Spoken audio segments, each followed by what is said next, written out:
सातारा जिल्ह्यातील पाटण तालुक्यात असलेल्या सह्याद्री व्याघ्र प्रकल्पामधील पातरपुंज, मळे, कोल्हे, वेळे, देऊर या गावांमधील 15 गावांना पुनर्वसनाची आवश्यकता आहे. गेल्या 12 ते 13 वर्षांपासून त्यांच्या पुनर्वसनाची प्रक्रिया रखडली आहे. या गावात लोकांच्या अनेक समस्या असून जिल्हाधिकारी संतोष पाटील यांना हे कळाल्यानंतर त्यांनी या गावांना भेट दिली. यावेळी त्यांनी स्थानिक गावकऱ्यांसोबत घोंगडी बैठक घेऊन त्यांच्या समस्या जाणून घेतल्या. यावेळी त्यांनी गावकऱ्यांना मार्गदर्शन सुद्धा केलं.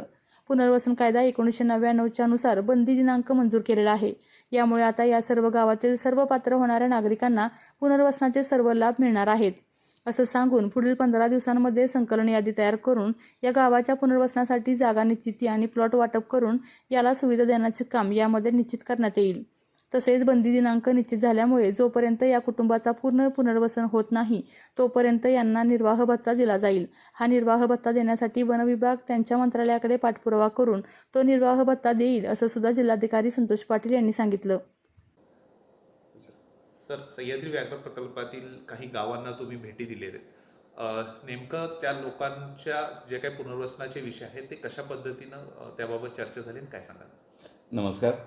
1985मध्ये कोयना अभयारण्य आणि चांदोली अभयारण्य अस्तित्वात आलेलं आहे. 2012मध्ये या दोन्ही अभयारण्यांना मिळून सह्याद्री टायगर रिझर्वचा प्रकल्प अस्तित्वात आला आणि या प्रकल्पामध्ये जी गावं होती त्या गावापैकी एकूण 15 गावांना पुनर्वसनाची आवश्यकता होती. आतापर्यंत 10 गावांचं पुनर्वसन पूर्ण झालेलं आहे. सध्या जावळी तालुक्यातील वेळे आणि देऊर आणि त्याचबरोबर पाटण तालुक्यातील मळे, कोळणे आणि पातरपुंज या 5 गावांच्या पुनर्वसनाची प्रक्रिया सुरू आहे. मागील 12-13 वर्षापासून यांची पुनर्वसनाची प्रक्रिया बंदी दिनांक निश्चित करण्याच्या कामासाठी प्रलंबित होती.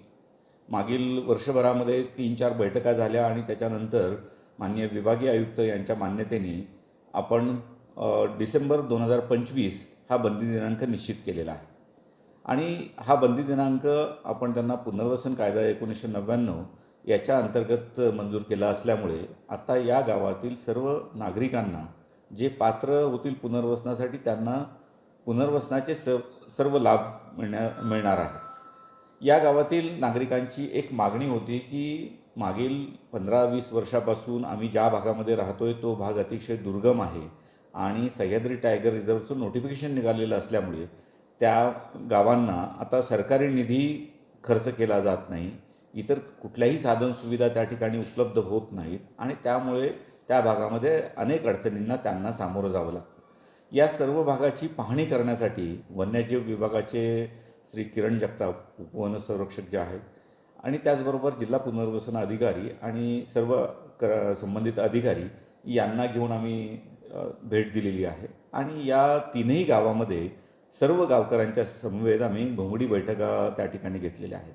या बैठकामध्ये गावकऱ्यांनी अनेक प्रश्न मांडलेले आहेत. त्याच्यामध्ये काही ठिकाणी पिण्याच्या पाण्याच्या व्यवस्थेचा प्रश्न आहे, काही ठिकाणी शाळेच्या इमारतीचा प्रश्न आहे, काही ठिकाणी ज्यांना पुनर्वसित करायचं आहे त्यांची कुटुंबसंख्या वाढलेली आहे त्यांना समावेश करण्याचा विषय आहे आणि वन्य प्राण्यांच्यामुळे होणाऱ्या नुकसानीचा विषय आहे. हे सर्व संबंधित विभागाचे अधिकारी त्या ठिकाणी असल्यामुळे आणि बंदी दिनांक निश्चित झाल्यामुळे पुढील 15 दिवसामध्ये संकलन यादी म्हणजे जे पात्र कुटुंब संख्या आहे ती निश्चित करण्याचं काम आता प्रशासनाकडून हाती घेतलेलं आहे आणि मला खात्री आहे की यानंतर वन विभाग असेल, जिल्हाधिकारी कार्यालय असेल, या 3ही गावांच्या पुनर्वसनासाठी जागा निश्चिती, त्यांना प्लॉट वाटप असेल आणि त्या ठिकाणी इतर सुविधा निर्माण करून देण्याचं काम निश्चितपणे पूर्णत्वाला नेईल. साहेब, यामधले दुसरा एक विषय असा आहे की जोपर्यंत पूर्ण पुनर्वसन होत नाही तोपर्यंत निर्वाह भत्त्याचा विचारसुद्धा सुरू आहे, याच्याबद्दलचं काय?